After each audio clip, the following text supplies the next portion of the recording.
How you doing, Nick? Not bad. I've had a bit of a busy few days. Lots of work to do.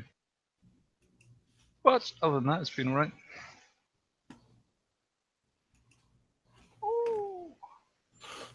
So I got two new prospects today. Hang on. There's the sound of bagpipes coming from somewhere, and I know what's going to happen if I don't find it. We're all going to start marching. No, Lug's going to start doing what he's doing now.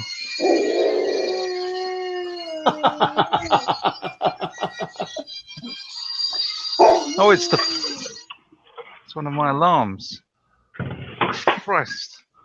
Actually, that's 2 o'clock in the morning. Like, we've got next door neighbours. They're not going to appreciate that at all. You have a patriotic dog. My dog, yes, my dog howls when he hears bagpipes and French horns. That's as well. funny. Hop, hop. Look, what's this? Look, it's your blankie. Look, your puppy blanket. Don't want it. Don't want it. I want to go out in the garden. I want to go out in the garden and look at the tyre.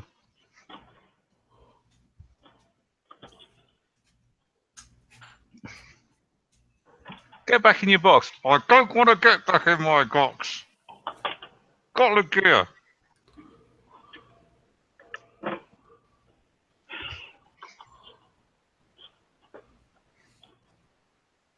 How are you today, Lug? I'm Gary Girl, thank you. You're so wonderful to talk to. Thank you, Gaggy. Have any of you ever heard the music by PDQ Bach? No, I can't say I have. There's a music professor named, I think it's Peter Schickley or Schickel. Apparently, Johann Sebastian Bach, the composer, had like 12 kids, and most of them were also composers. So when you're looking for Bach music, you end up with all of these different Bachs. So this Peter Schickley, he created a 13th child, PDQ Bach, who is a terrible, terrible composer. And he pretends to be a professor who has been studying him his whole life, and occasionally they find a new piece and he performs it for you or something like that. And one of the pieces that he has is, I can't remember the exact name, but it's like a concerto for the lute and the bagpipe, which he says the lute is such a quiet instrument that if there's even another instrument in the room, you can't hear it. And of course, the bagpipe is by far the loudest. But if you ever look up PDQ Bach, oh my God, some of it is so funny. His narration is the funny thing. If you like classical music at all and you hear this, he's a genius as far as I go, because some of the pieces that he writes are on the verge of music, and you just sort of like, oh my God. But it's very funny. I recently I found a bit of music that was jazz bagpipes. Jazz bagpipes. Jazz bagpipes, and it was fantastic. Huh. I like bagpipes. It was really good. Is Thomas not joining us this evening? Thomas is on his way to Alaska. So yes, he's not joining us. Oh, he's actually on his way to Alaska. Mm-hmm. Right. Sorry, I thought for a moment that was some sort of like American euphemism for something. No, his family lives in Alaska. Oh right. Okay. Oh yeah, he's on his way to Alaska. Why? You should actually use that as a euphemism for the Delta Green game. Yeah, he's on his way to Alaska. Like if that's a euphemism of the person got killed, or we had to whack him. He's gone to live with a nice family on a farm upstate. What's it somebody said to me today? Oh, Bill was asking me, since he's doing the recap for A Lover in the Ice, and he wants to do it in character, so he said, well, how do I handle the fact that I don't know anything that took place with Agent 9, Agent Chemist? And what I suggested to him was, I said, well, you just do it from your perspective, and then during the game, when your character and those characters come back together, you just ask Agent Nye what they've been up to. And my response, I then said, I'm sure Agent Nye can come up with something. Spelling it C-U-M. That was nasty. All right. Now, I related that story of last week's session to a friend of mine who's a clinical psychiatrist. And her response was, oh, yeah, I had this patient once. Oh, boy. I was like, yeah, I don't want to know. And I couldn't stop her from giving me some salient details. And she said, with him, though, it got to its worst point. He had an office chair, and his office chair, the wheels on the office chair would no longer move because they were stuck to the floor. Oh, God, that's gross. And just, I mean, how much of it are we talking about? Well, and come on.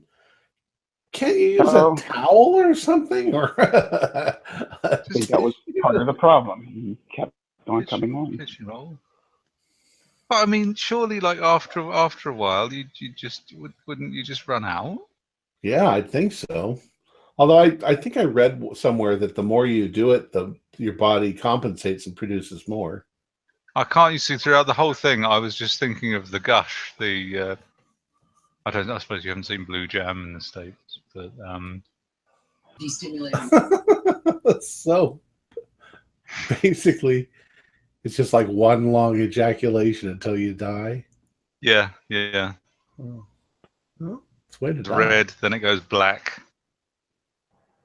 Then you just sort of cave in and die. But the best bit is that once he gets it, they just put him in a car and start ferrying him around the city to do as many cum shots in as many films as he possibly can before he dies. Oh, jeez. And this is on a TV show? Yep. Oh, my. That was the jam. Yeah. People in the United States are real prudes. We don't get to see any of that on TV. But I've met worse than that. I met one guy. I got into a conversation with someone in a pub about the issue of manspreading, and the idea that someone might sort of ask him to close his legs while sitting on public transport, primarily just so he's not taking up two seats, seemed to be deeply, deeply intimidating to him. It was like he seemed to think that if he closed his legs and only took up one seat, that people around him would assume that he didn't have a penis. That really did seem to be the feeling that I was getting from him. And I was just thinking, this is... But it's, I mean, like, I don't know. Fragile about it. Yay, Jeff is back. Hey, Jeff.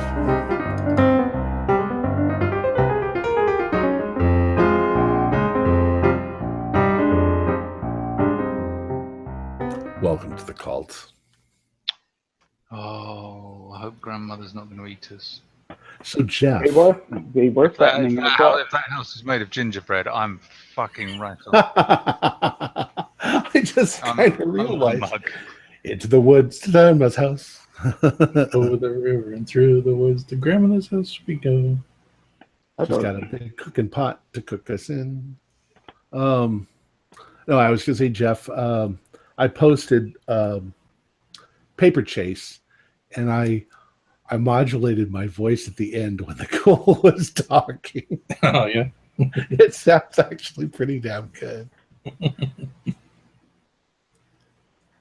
I'm about 2/3 of the way through with that. I'm sorry if I gave anything away by saying that. I've played it before. Oh, you have? Okay. Yeah, it's in this. That's right. That's right. You suggested it. That's right. It's in this. I think Jeff suggested it. I think. No, Jeff played it. Jeff didn't know. Oh, right. What is that book, Nick? That's the 3rd edition. 3rd edition? Yeah. Wow. It's a very battered copy of the 3rd edition that's full of notes and character sheets.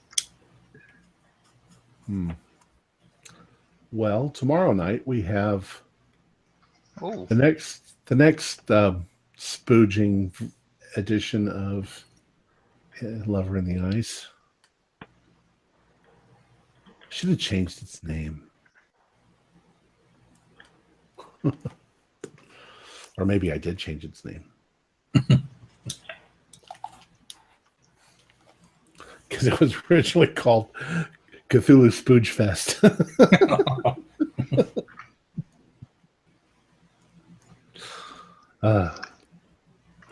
You mean like one of those anime tentacle porn things?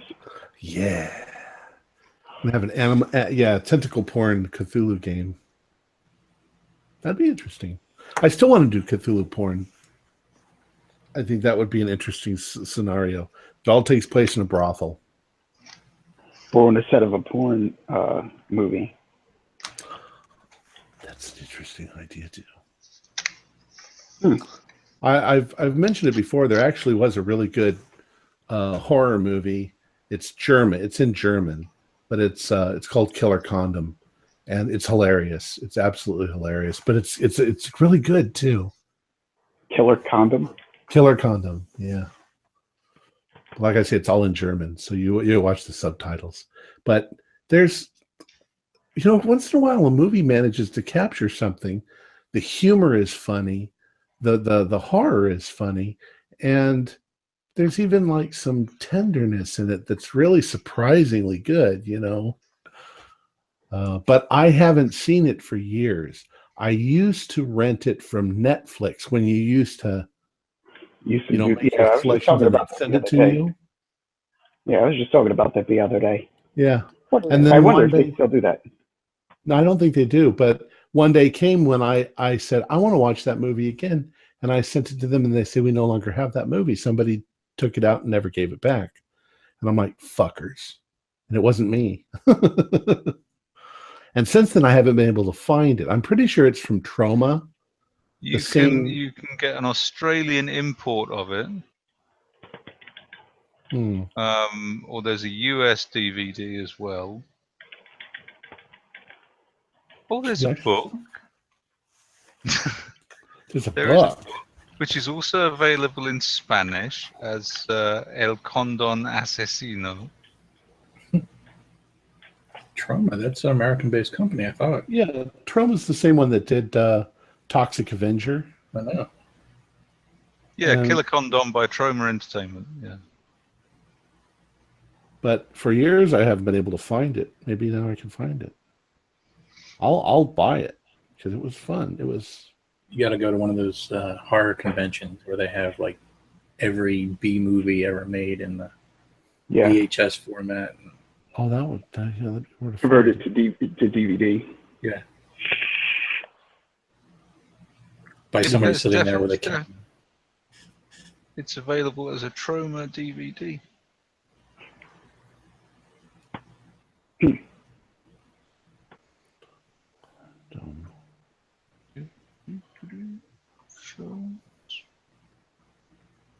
Killer Condom, there it is.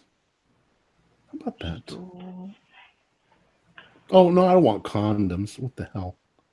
I haven't used a condom in years. I don't have to. I'm married.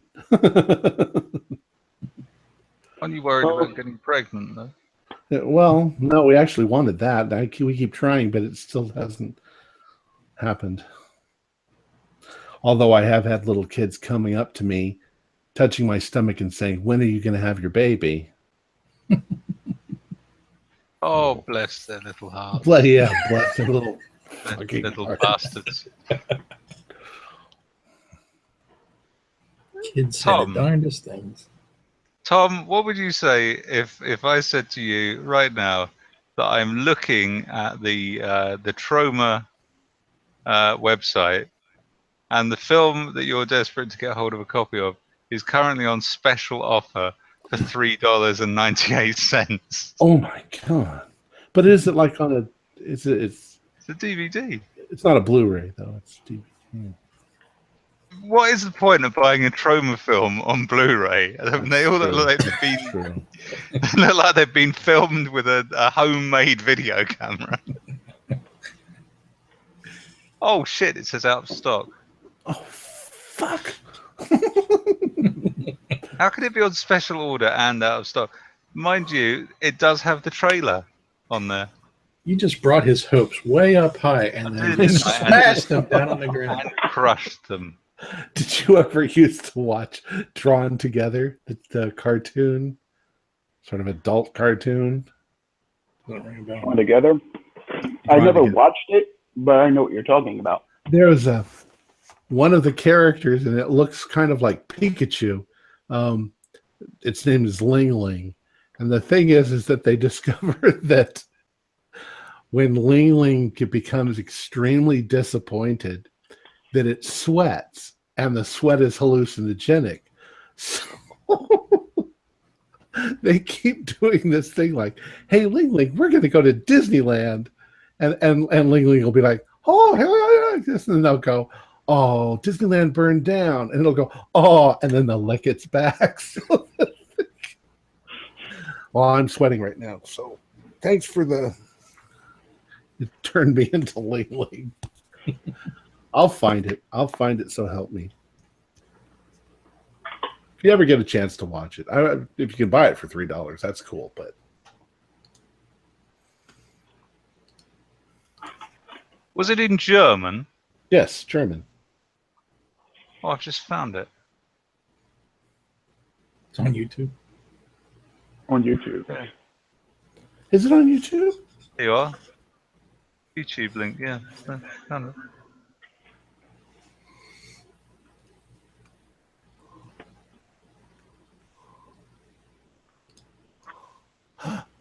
Wow. Well, there you go. Now I'm going to watch it tomorrow. You know I am. I should have my friend over and watch it. Oh, he doesn't do foreign films because he can't read that fast. Told him we could watch him in slow motion. I watched The Interior this evening, which was surprisingly good. It is the second thing that I've watched during my month of free access to Shudder. I'm right on the fence of doing that.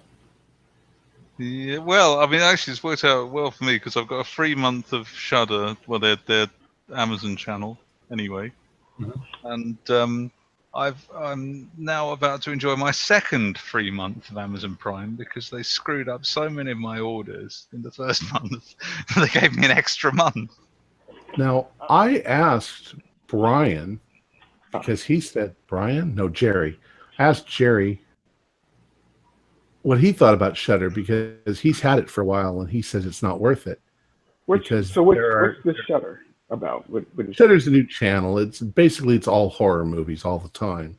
Oh. But it's like Netflix, but it's just horror movies. Right. Oh, but he said that there's a couple of good horror movies, and then the rest of them are all just horrible, lousy, nobody ever heard of them horror movies. Oh, they've got there's a lot of Italian stuff like the Mario Bava and Dario Argento. Well, it's possible true that Jerry doesn't do foreign films, so Are there any like Japanese horror, like really good Japanese horror? There are. Yes. I can't remember. What was that card? But I did see Happiness of the Katakuris was on there. There was a Japanese cartoon that were little short cartoons. Yeah, I know what you're talking about. Incredibly scary. I think what was it called? It was yeah, it's on the tip of my tongue. Thomas turned me on to those, and when I watched them, I was like, I sat up at night and watched them, and then found I was actually having difficulty going to bed. They were pretty damn disturbing. Yeah, I watched a few. Like I think there was one about this guy who moves into like a new apartment or something like that, and something happens where he's being haunted by some woman, and it was weird. And I was like, yeah, this is kind of cool. The one I think that disturbed me the most was the one where the two little boys are spying, and I can't remember this, but there was like an insane asylum, and they were using binoculars to, peek over the wall and look in the insane asylum, and there was somebody in there who was dancing, and as one of the little boys was looking, the little boy suddenly went stark raving insane, and I was like, oh my god, that's so Lovecraftian. Well, that's why I kind of like The Interior, because it is basically just about a guy going crazy. The Witch That Came from the Sea. The Witch Who Came from the Sea. That's a very, very strange film. The Witch That Came from the Sea. Yeah, The Witch Who Came from the Sea. Is a very, very odd film indeed. Regarded in some quarters as something of a classic. Huh. That's on there. I'll have to check and see. Anyways, folks, I do have to go. All right. I made spaghetti tonight. And I mean, I made the spaghetti tonight. Ooh. Oh, okay. Fresh stuff. Our tomato plants are producing so many tomatoes, it's ridiculous. We got fresh herbs. I had to buy the onions to put in the sauce. But I want to go taste it. I haven't tasted it yet. All right. Well, I'll see you guys tomorrow then. See you tomorrow night for an extremely disturbing evening. And it's Bill's doing the recap for that. Bill is doing the recap, yes. Okay. All right. He had an interesting idea. He thought that it would be cool since we're all in different locations that each week a different person would give the recap. And I'm okay with that idea, except that, as I explained to him, Jeff's doing the recap on Thursdays and Mick's doing the recap on Tuesdays, and it's not really fair to have to double up the the recap. I do like the idea though. Yeah, maybe we can plan that for a future episode. Like a kind of Rashomon thing. Yeah. Giving recaps from different perspectives. That sounds like a very good idea. Yeah, it just wasn't for the fact that you had to do it all the other. It's a chore. It is a chore, and I recognize it because I ended up doing it enough. So, and running a game. So this week I ran 3 games. Oof. I ran 4 games. No. I'm looking forward to running a game that I haven't written, and I really wish I'd done that first of all. Yeah, I've gotten some very good comments on your game. People liked it. Yes, Jeff sent me a clipping, which being English, I read it and immediately just thought, I don't know how to deal with compliments. Thank you very much. I didn't deserve it.